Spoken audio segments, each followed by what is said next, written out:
An gode yawa dan buga. Audu mai katon kai ka gane shi nan da gani ya cika ciki ne ta an gode. Godiya muka Allah ya saka shekara 550. Wai kai nan ba zaura haki ko kadan baka yi magana ba kai tai ka ba nuri wala. In ba da ina ci karkashi ne ba da na ba ta ka hodan fada ga mutunan ga. Wallahi ko kai ki da homin da kake wa iya ruka ma mutun shekara 500.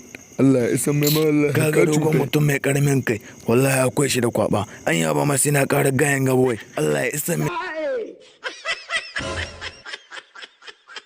Oh my God.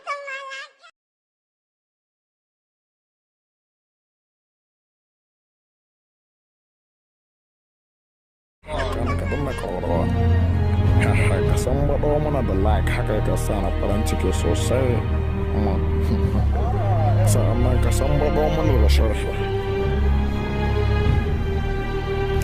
Kuma ai sharing muna godiya sosai. Tun ayyuka kokari ya kuma Instagram.